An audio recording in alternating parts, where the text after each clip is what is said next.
llama púrpura hemorrágico, imagínate. Ya. Eso está ok. Ya. Perfecto. ¿Sí?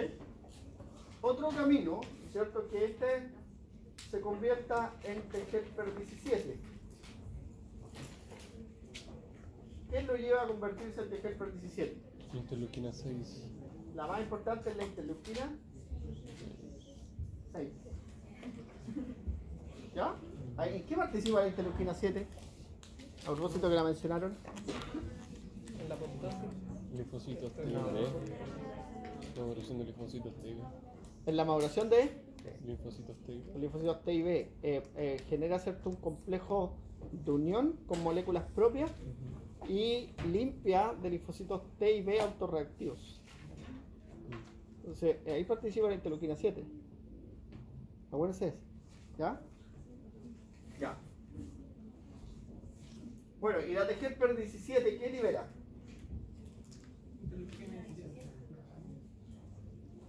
Ya, fácil, ¿cierto? Interleuquina 17. ¿Y qué hace esta?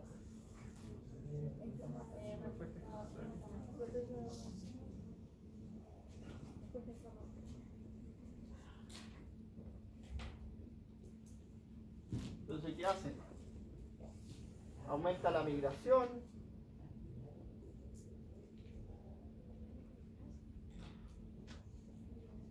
Favorece, ¿cierto?, la vasodilatación. Aumenta la permeabilidad. ¿La vasodilatación local? ¿Sí? Porque estábamos generando inflamación. Así es como se resuelven las enfermedades de mucosas, por ejemplo. Le explicaba yo, cuando tiene una faringitis, tu mecanismo de defensa de la respuesta inmune es la inflamación de la faringe.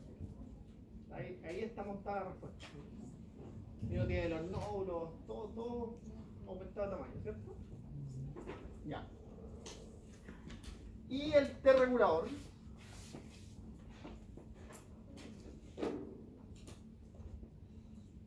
El T regulador que tiene mecanismos de regulación. Y aquí yo quiero que los mencionemos porque son súper importantes. Profe, ¿quién media Interleuquina su diferenciación? ¿Ah? ¿Alguna citokina? ¿Quién favorece la producción del T regulador?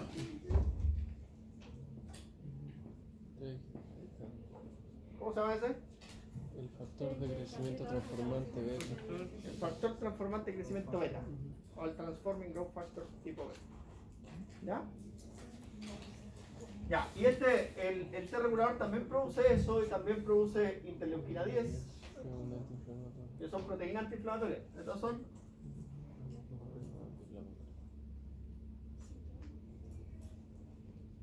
¿ya? Aumenta la expresión del CTLA4 y aumenta la expresión del PD1. ¿Sí? Y estos son, inducen alergia. ¿Ya? Y también, ¿cierto? Favorece la autólisis de linfocitos T efectores. Todo esto. ¿Sí? Y disminuye la interacción de la célula presentada al antígeno y el CD4. ¿Ya? Bloquea la interacción. Y esos son todos los mecanismos, ¿cierto?, de respuesta inmune. Ahora, después vamos a dar una repasadita a la maduración del linfocito T y con eso estamos.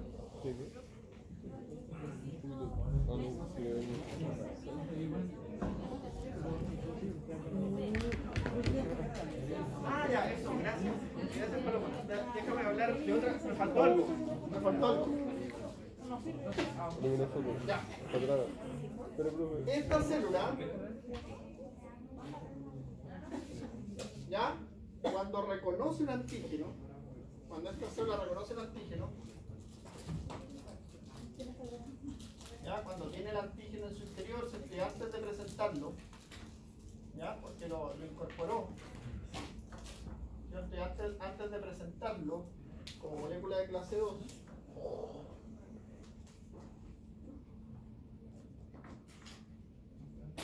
esta célula se activó. Se activó independiente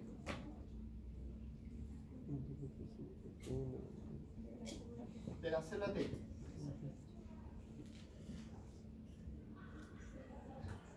O timo independiente. ¿Ya? Y cuando se activó esta célula, empezó a secretar citoquinas. ¿Ya? ¿Qué anticuerpos son esos? Ya. Pregunta, ¿de estas células quedan células de memoria? No. Eso sí está seguro. Lo estoy preguntando y si es seguro. ¿Pueden cambiar clase los anticuerpos? No. También seguro. ¿Sufre hipermutación somática? No. ¿Ya? Eso sí está clarísimo. ¿Ya? ¿Por qué? Porque este linfocito B, solo cuando interaccione de esto, va a sufrir todo ese camino que vimos. Pero esto ayuda, ¿cierto?, en la curva de anticuerpos. Ayuda a liberar anticuerpos, porque la IgM, lo que son, ¿qué son mejor la IgM? ¿Para qué sirven? Son aglutininas. ¿Qué significa eso? La incompatibilidad de los grupos sanguíneos coagula la sangre. Van en la sangre, no importa eso es un mecanismo. Pero van en la sangre y agarran esto. Y siguen circulando con los antígenos. ¿Lo neutralizan? Claro. Y después esos antígenos esos complejos antígeno-anticuerpos son metabolizados en el hígado. O son fagocitados por macrófagos. Pero esa es la gracia que tiene. ¿Ya? Eso es lo que hace. Entonces son dos caminos. Por supuesto. Ya. Mira. Recuerda que el linfocito B también es una célula receptora de antígenos. También puede reconocer antígenos. ¿Ya? Cuando reconoce un antígeno, lo reconoce con su anticuerpo de superficie, que es una IgM. Lo endocita y expresa moléculas de clase 2 que se las va a ir a presentar. ¿Ya? Va a ir a presentarla. Aquí. ¿Ya? Pero en ese camino se activa. Y en ese camino, cuando se activa, produce anticuerpos. ¿Ya? Y esa producción de anticuerpos principalmente es de IgM, a veces IgG. Profe, ¿puede ser IgB? No. ¿Cómo la tienen? No, es que esta es parte del receptor. Ah, ¿Ya? IgM, a veces IgG. ¿Ya? Pero esa es una producción de anticuerpos en específico. ¿Ya? IgM tú la encuentras en el plasma C. Con un pentámero. Unido por la proteína, ¿cómo se llama la proteína que la une? Tiene una proteína que lo une en el centro. ¿Ah? Aquí hay una proteína que lo une. ¿Proteína? H. ¿Ya? ¿O proteína S? HS, ¿está en la tabla? ¿Está anticuerpo? ese es del coronavirus. Ya, bueno, en fin, lo que hace esto es, aquí se pueden unir los antígenos, ¿ya? Y por eso se dice que es una aglutinina, porque es capaz de aglutinar antígenos. Y ahora, sí, participa en la prueba de compatibilidad de grupo y es la principal aglutinina en este proceso. Ya, pero ahí lo que está pegado son eritrocitos, en vez de antígenos solos. Ellos producen la lisis de los eritrocitos cuando uno le hace una transfusión de sangre que no es compatible con el grupo. ¿Ya? Pues si yo soy del grupo 0, yo soy del grupo 0, no expreso antígenos. Yo no puedo dar sangre a todos ustedes. Pero si tengo anticuerpos anti-A y anti-B. Entonces, ni los del grupo A me pueden dar sangre, ni los del grupo B, ni los del grupo B. ¿Por qué? Porque los del grupo A tienen antígenos anti-A en su superficie. Entonces, mi anticuerpo anti-A va a atacar. Los del grupo B tienen antígeno anti-B, entonces mi anticuerpo anti-B los destruye. Y los AB tienen los dos. Entonces mi anticuerpo los destruye. Entonces si a mí me transfunde sangre de una persona que no es de mi grupo, lo único que yo voy a hacer con esa sangre es lisis, hemólisis. Y producir una complicación mayor. que es la que inicialmente generó la transfusión. ¿Ya? Por eso, cuando se hace una transfusión hay que hacer la prueba de compatibilidad de grupo. ¿Ya? Aunque sepa el grupo sanguíneo de la persona. Hay que hacer la prueba de compatibilidad de grupo. Es fácil. Las pruebas de compatibilidad aparte son baratísimas. ¿Ya? Háganlo porque si no es un problema. Ya. ¿Qué más? Yo creo que tengo un ratito a preguntas. Estamos. ¿Sí? Pero con eso, si usted domina lo que acabamos de realizar hoy día, desde las 2 de la tarde hasta ahora, le debería ir súper bien mañana. ¿Ya? Vamos por allá. ¿Ah? No, no necesariamente. La inmunoglobulina de memoria es la inmunoglobulina específica para el antígeno. Puede ser G, puede ser M, puede ser E o puede ser A. ¿Ya? Pero siempre es una inmunoglobulina antígeno específica. No lo tienes que saber. A Jorge le gustan las momias, ¿Ah?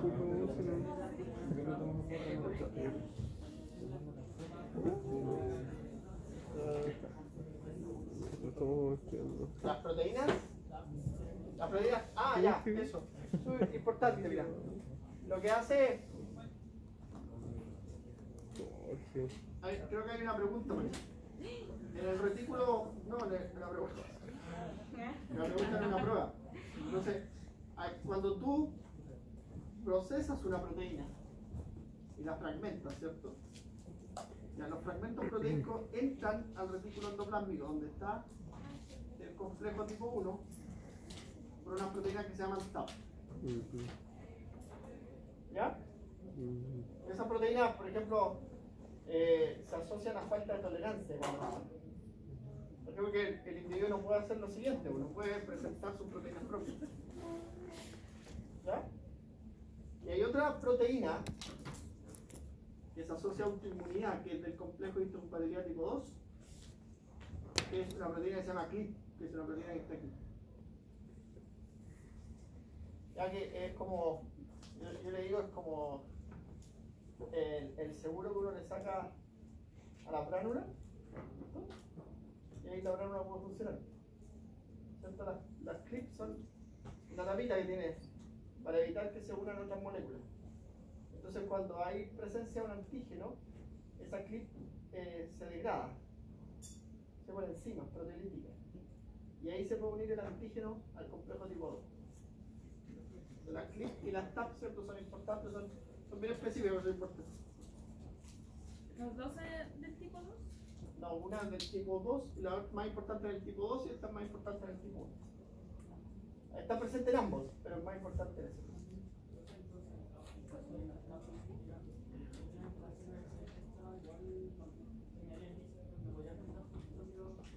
No podía presentar su antígeno, entonces altera la tolerancia. ¿Ya? Paloma. Es que no entiendo cuándo se tiene que unir a un CD8 o cuándo a un CD4 o si se unen a ambos. Ya. Porque decía como que los CD8 son las células propias de la Mira, eso, este camino que dibujamos es para CD4. ¿Ya? Mira, tus células, vamos a dibujarlas de otro color. Tus células, todas las células nucleares del cuerpo, ¿ya?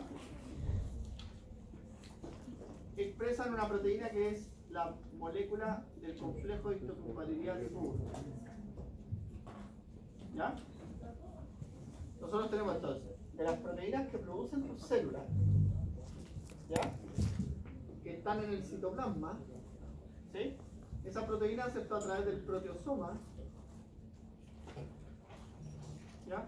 Se convierten en pequeños fragmentos proteicos. ¿Ya? Esto entra al retículo endoplásmico, ¿cierto? Donde están las moléculas de clase 1, a través de la TAP, que acabamos de describirla, y se une a esta proteína y se transloca a la membrana. Propio, ¿cierto? Es una proteína propia, es el mío. Entonces, esta la reconoce el linfocito T CD8. ¿Ya? Si la reconoce a través de su receptor de la célula T, de la proteína B7, y CD28, el CD40, lo mismo que dibujamos antes. Pero esa proteína propia está infectada. No, esta es propia todavía. Es propia. Entonces, este cuando se reconoce, este se va y desarrolla tolerancia. ¿Ya? Eso ocurre todos los días en tu cuerpo. ¿Ya? Ahora, si una célula tuya muta o se infecta por virus, ¿cierto? Un virus lo que hace, ¿cierto?, es ingresar a la célula, ¿ya?, con un virión, ¿cierto? Y este virión es un fragmento de ADN o un fragmento de ARN. Y ese fragmento de ADN y ARN, ¿cierto?, se pega aquí. ¿Ya? Hagamos el virión de otro color. Este fragmento se pega aquí y se transcribe. Entonces, va a empezar esta célula a producir proteínas víricas. Entonces, a estas proteínas víricas le va a pasar lo mismo. ¿Ya? Va a entrar con el TAP, los fragmentos chiquitos, y se va a unir al complejo tipo 1. ¿Ya? Y va a poner, ¿cierto?, el complejo de esta proteína tipo 1, pero ahora con proteínas víricas. Entonces aquí, bueno, va a venir el linfocito TC8 y se va a diferenciar en el linfocito T citotóxico y va a liberar moléculas que van a producir lisis. ¿Perforina, profe, o no? Perforina, gramsima. Profe, ¿y la CD4 entonces no pueden reconocer virus? No, pero estas células, los viriones, por ejemplo, los viriones son endocitados por estas células y son reconocidos por el linfocito Frey y hacen el mismo camino en paralelo. No es el único mecanismo, ¿ya? Hacen el mismo O sea, que mecanismo. cuando está dentro de la célula ahí puede producir la reacción y cuando ya sale como virión puede pasar. Eso, porque yo me infecto de coronavirus, por ejemplo. ¿Sí? Primero esa célula está infectada, la destruyen los TC8 y la natural killer, ¿cierto? Entonces, pero al mismo tiempo se produce el virus. La célula empieza a sintetizar virus, se replica el virus, ¿sí? Y el virus empieza a circular. Entonces ese virus lo atrapan los macrófagos, las células dendríticas y los linfocitos B y arman toda esta respuesta. ¿Ah? En el caso, Todas las que quieran, porque a eso estamos. en el caso de los mastocitos, igual funciona con un anticuerpo IgE o cómo funciona los mastocitos. Los mastocitos, aquí tú tienes los mastocitos y el mastocito, ¿cierto?, también tiene receptores FC para IG.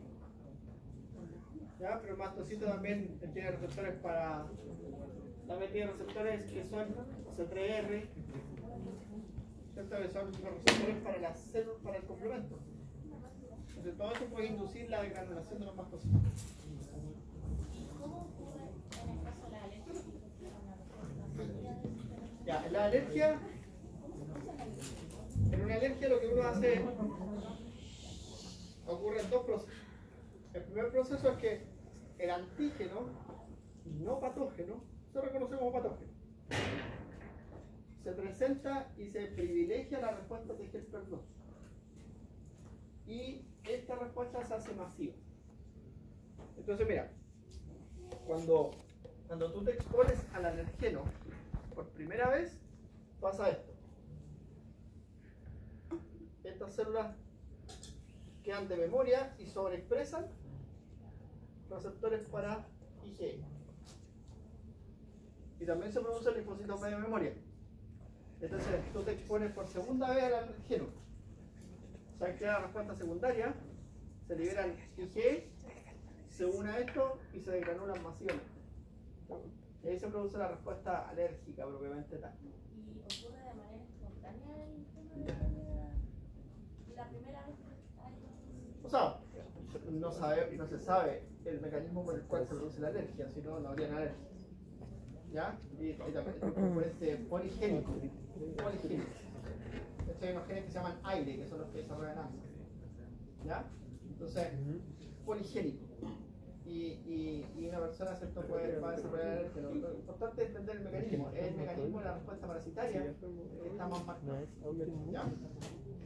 Los complejos mayores y compatibilidad tipo 1 están en todas las células, los tipo 2 solo en las presentadoras antígenas.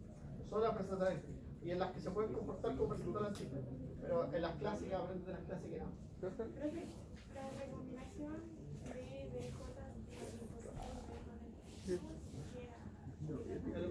Es que esa la obviamos. La BDJ es como el. ¿Vieron ustedes el genoma? Cuando mezclan CTU, lisina, ¿sí? ¿No ven?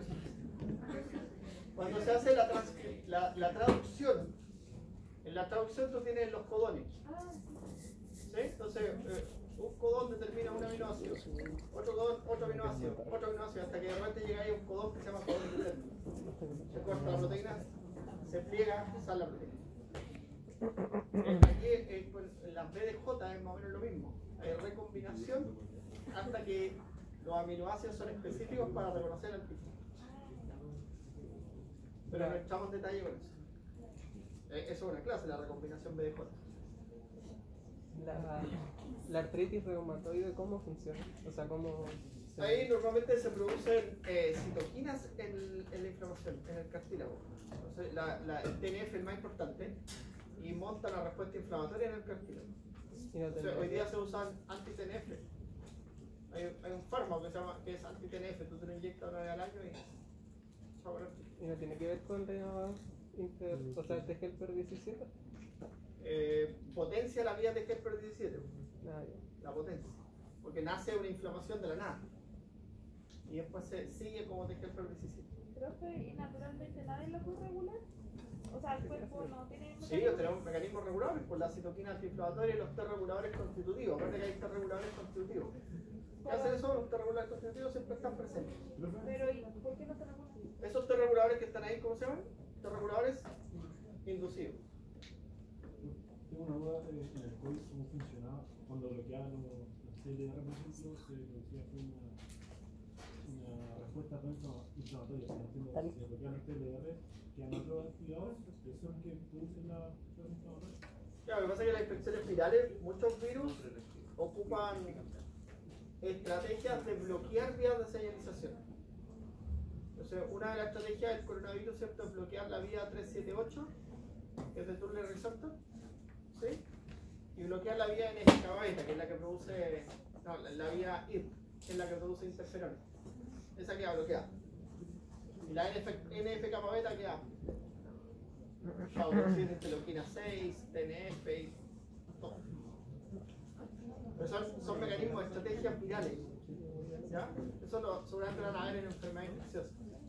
Bichos que le dicen.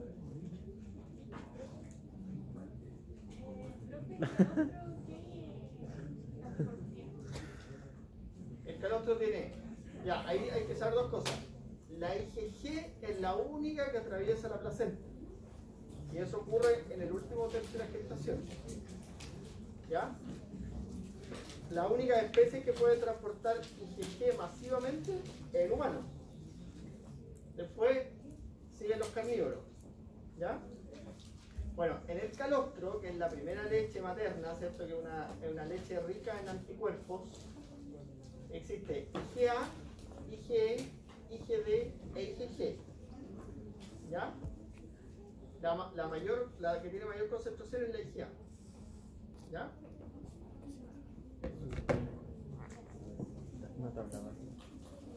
Y delante dijo que no nos aprendiéramos como cadenas de reacción de enfermedades para la prueba, pero había dicho en el taller que era importante que nos aprendiéramos como de COVID o de otras cosas. Mañana ocupo tiempo para estudiar No estudian ni COVID, ni VIH, ni cáncer, ni nada, ¿no? No lo mismo. O sea, cuando a mí me gusta preguntarlo cuando hacemos un taller bien estructurado, bien hecho, bien conversado.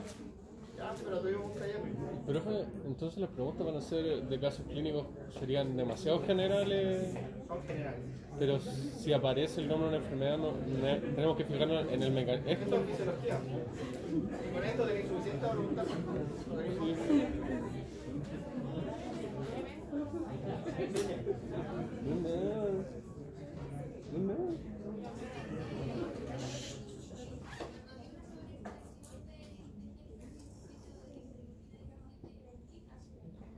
En las enfermedades infecciosas de mucosas, la rinitis, la faringitis, la laringitis, la bronquitis. Sí. Y la proteína, la IgM, es una vinina. ¿Sí? Porque van a juntar mucho con la proteína H. Sí, porque está como un pentágono en la sangre. Eso significa que sea glutínico. ¿Sí? Eso debería ser glutínico. ¿Es que la respuesta de la hemostasia ocurre siempre o solo cuando Cuando hay ruptura del vaso? Siempre ocurre la hemostasia. Porque, mira, todos estos factores, lo borramos, fue en la diapositiva anterior, pero todos estos factores que se producen son procoagulantes. Porque uno de los mecanismos que activa la coagulación sanguínea es la exposición a moléculas con carga negativa. Y ahí está lleno de moléculas de carga negativa. ¿Profe, ¿a qué se refiere de carga negativa? Proteína. Entonces, por ejemplo, en la placa aterosclerótica, imagínate, la placa aterosclerótica, la voy a buscar por aquí, ¿vale? Tú tienes en el endotelio, tú tienes las células endoteliales, ¿cierto? Células endoteliales. Y bajo las células endoteliales está la capa muscular lisa. ¿Ya? Presta atención, un ratito más, ¿no? Y aquí abajo hay una placa ateroma. ¿Ya? Aquí hay una placa ateroma, ¿cierto? Rica en colesterol, LDL y todo lo que usted quiera. Entonces, mira, como esas células, ¿cierto?, están en contacto con esta placa normalmente se empieza a calcificar aquí. Y esas células se empiezan a calcificar hasta que la placa se rompe. Y aquí se forma un trombo. Porque se expresan moléculas con carga negativa, entonces se forma un coágulo. Es un trombo se llama, ¿cierto? Porque no va a depender de la naturaleza. Los trombos se clasifican según cuánto cubren el vaso. Entonces hoy día hay mucha gente que investiga ¿para qué? Para que esta placa se mantenga estable. Se usan antioxidantes, usan fármacos que estabilizan la placa. ¿Ya? Entonces, ¿la hemostasia contribuye a la coagulación o La la inhibe? La hemostasia es el proceso de la coagulación. Es la coagulación. Solo que dentro de la hemostasia está la coagulación. Antes era al revés, el 2010 para atrás uno estudiaba la coagulación. ¿Sí? Pero del 2010 para acá, ¿cierto? Se empezó a llamar hemostasia el proceso completo, que incluye los mecanismos que impiden la coagulación, los mecanismos que favorecen la coagulación y los mecanismos que regulan la coagulación. Todo ese complejo se llama hemostasia. Eso lo vamos a ver en el segundo semestre, así que ahora...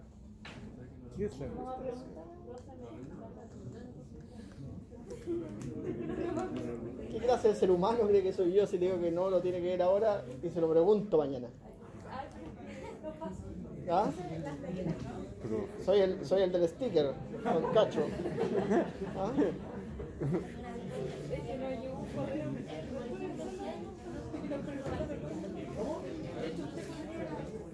Mañana de regalo le damos el sticker con la aureola. Por ejemplo, mira, por ejemplo, si en la sangre, ¿por qué creen ustedes que son tan compleja y tan grave la sepsis, una septicemia? ¿Por qué creen? Hay bacterias circulando en la sangre. Eso es una sepsis. ¿Qué puede provocar eso? Inflamación en muchos tejidos o coagulación. Entonces, la sepsis lleva a el síndrome de respuesta inflamatoria sistémica y o al síndrome de respuesta vascular aguda, ¿cierto? Que desarrolla una policoagulación. Se coagula toda la sangre del cuerpo. Y hasta ahí no va a llegar este. ¿Ya? Entonces, pero reconocer el mecanismo es lo que yo quiero que usted haga. El mecanismo es la exposición a moléculas con carga negativa.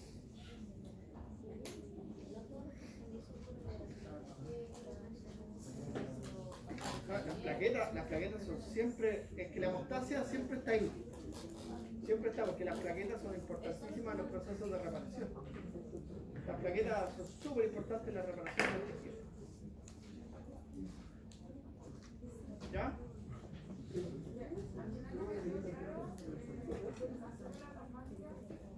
Silencio, por favor, silencio. ¿Sí? ¿Están aburridos? Sí. Perdón. ¿Ya? Para que se forme la célula plasmática, el depósito B tiene que pasar por maduración de semilla y cambiaría. Claro, porque la célula plasmática es una célula de productora de anticuerpos antígenos específicos. O sea, secreta antígenos y además lo expresa como...